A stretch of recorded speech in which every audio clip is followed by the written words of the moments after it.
ছেলে বৌমা টিচার, একমাত্র নাতি, ভালো রেজাল্ট করে শহরের মধ্যেখানে দোতলা বাড়ি, গ্যারেজে গাড়ি, সুখের সমস্ত উপকরণ আলোরানীর নাগালে। কিন্তু তার সুখ নেই, বরং দুঃখই বেশি। কেন দুঃখ সে জানে না। যেদিন জানল সেদিন সে অন্য মানুষ হয়ে গেল। ট্রান্সফার নিয়ে ছেলে বৌমা ঘরের কোণে আসার পরেই তারা ডালপালা মেলতে শুরু করেছে। যতদিন দূরে ছিল ভালোই ছিল, মাঝে মধ্যে আসতো আবার যেত। কেমন একটা গতি ছিল সম্পর্কের মধ্যে। সবচেয়ে দৃষ্টিকটু রিমার ব্যস্ততা, সোমনাথের পর হম্বিতম্বি, অকারণে নাতিকে মারধর, রান্না নিয়ে চিল্লাচিল্লি, উদ্ভট সাজগোজ। বৌমার একটি গুণ তার ভালো লাগে, সে মেয়েদের স্বাধীনতার পক্ষে, সমান অধিকারের পক্ষে। নারী পুরুষের ভেদাভেদ নিয়ে মাঝে মধ্যেই সে লম্বা চওড়া ভাষণ দেয় স্বামীকে বাগে পেলে। একদিন খাবার টেবিলে আচমকা রিমা বলেছিল, নিশ্চয়ই আপনি যখন বৌমা হয়ে এ বাড়িতে আসেন আপনার মনে হতো স্বাধীনভাবে থাকতে। বাই দ্য ওয়ে, আপনার যিনি শাশুড়ি ছিলেন তারও নিশ্চয়ই এমনই মনে হতো, কি বলেন? আলোরানী ভেবে দেখলেন শুনতে খারাপ হলেও কথাটা সত্যি। তারও একাধিকবার মনে হয়েছে শুধু স্বামীকে নিয়ে সংসার করতে, অন্তত কিছু দিনের জন্য। নতুন অবস্থায় তো আরোই মনে হতো। আলোরানী বৌমার দিকে তাকিয়ে হাসলেন, তারপর ধীরে ধীরে বললেন, কথাটা একদম ঠিক বলেছ। আমার মনে হয় প্রত্যেকটি মেয়েরই এটা মনের কথা। আরেকদিন রাত্রে খেতে খেতে রিমা বলেছিল, বাঙালি মায়েরা সবাই একরকম। ছেলেকে আঁচলের তলায় রেখে রেখে অপদার্থ তৈরি করে। 40 বছর বয়সেও ছেলের মুখে ভাত তুলে দিতে যায়, মশারি টাঙিয়ে দেয়। ডিসকাস্টিং। আলোরানী ভেবে দেখলেন এ কথাটাও মিথ্যে নয়, বরং অতি বাস্তব। তারও এই স্বভাব আছে। কদিন পর সকলে স্কুলে চলে গেলে আলোরানী ভেবে দেখলেন তার বৌমা খুব ভালো, বাস্তব কথা বলে, একেবারেই সেকেলে নয়। পুজোর মধ্যেই ছেলে বৌমা নাতি নিয়ে উটি বেড়াতে চলে গেল। যাবার দিন ছেলে বারবার সাবধান করে দিয়ে গেল, কোথাও যেন এর মধ্যে না যায়, সব চুরি হয়ে যেতে পারে।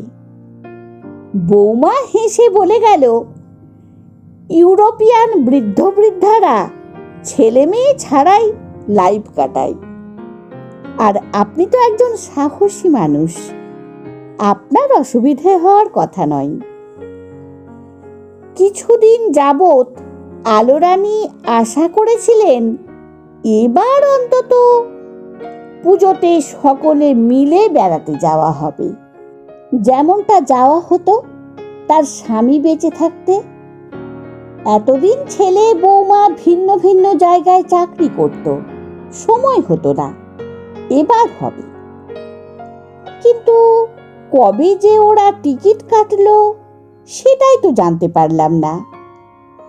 আলোরানী মনে মনে হাসলেন আর ভাবলেন, সমাজ এগোচ্ছে, সম্পর্ক পিছোচ্ছে। বৌমা আজ স্কুলে যায়নি, কি একটা লোকাল হলিডে, বিকেলে আলোরানী পায়চারি করছিলেন ছাদে একা একাই। একটি পাখি নতুন ছানা নিয়ে সামনের গাছের ডালে চুপটি করে বসে অনেকক্ষণ তারা কি যেন ভাবছে আর বারবার এদিক ওদিক দেখছে। একসময় মা পাখিটি উড়ে চলে গেল উল্টো দিকের বড় গাছটিতে। ছোট্ট ছানাটি উড়বে কি উড়বে না তা ভাবছিল আর তাকাচ্ছিল মায়ের দিকে। শেষে সেও টলতে টলতে উড়ে চলে গেল মায়ের কাছে। মা পাখিটি সন্তানের প্রথম সাফল্য দেখে সম্ভবত খুশি হলো। তারপর সে সেখান থেকে উড়ে চলে গেল কোনো এক অজানায়।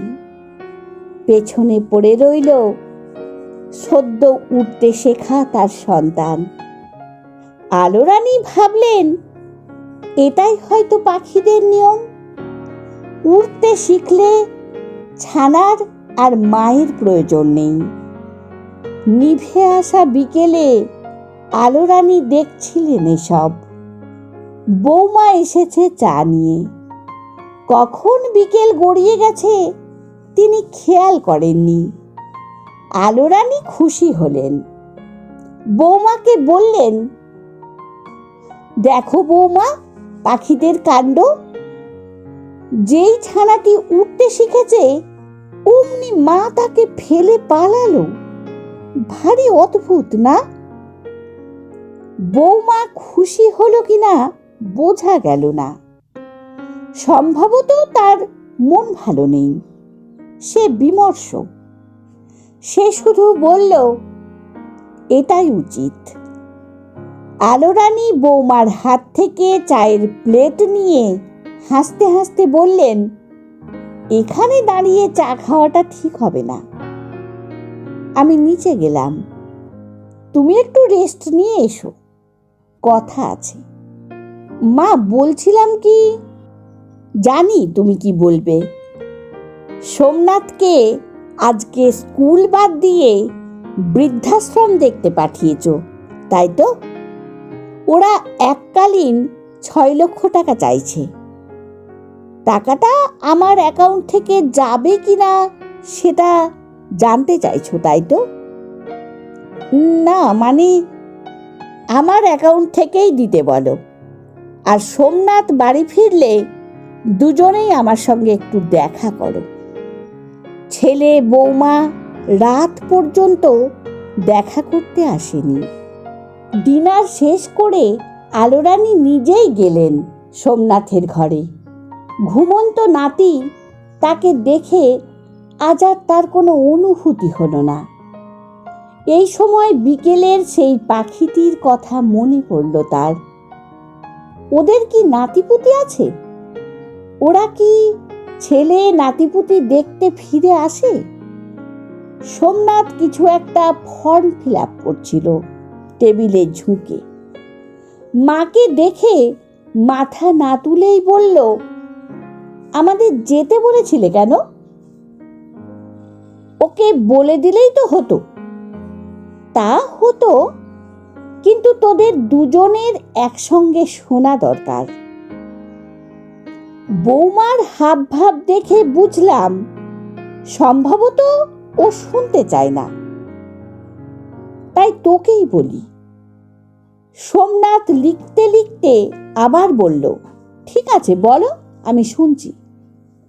হেসে আলোরানী বললেন, তোরা যেমন আমার সঙ্গে থাকতে চাস না, আমিও আর তোদের সাথে থাকতে চাই না।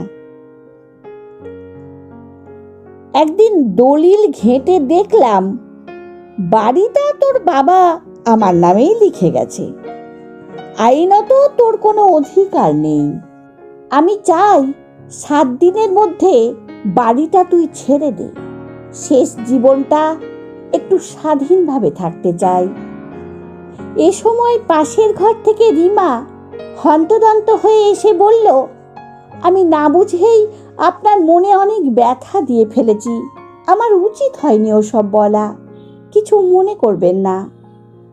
আলো রানী বৌমার মাথায় হাত রেখে একটু হেসে ধীরে ধীরে বললেন, মা পাখিটি উড়ে গেছে বৌমা, তুমিও মা। সন্তান উড়তে শিখলে তুমিও উড়ে যেও কোনো অজানায়, অন্য কোনো গাছে। কলমে বাবুরাম মণ্ডল, কণ্ঠে সোনালী। বন্ধুরা, গল্পটি যদি ভালো লেগে থাকে তাহলে প্লিজ লাইক, কমেন্ট ও শেয়ার করে দেবেন। আর চ্যানেলে নতুন বন্ধু হলে অবশ্যই সাবস্ক্রাইব করে সঙ্গে থাকবেন আশা রাখি। ধন্যবাদ। ভালো থাকবেন, সুস্থ থাকবেন।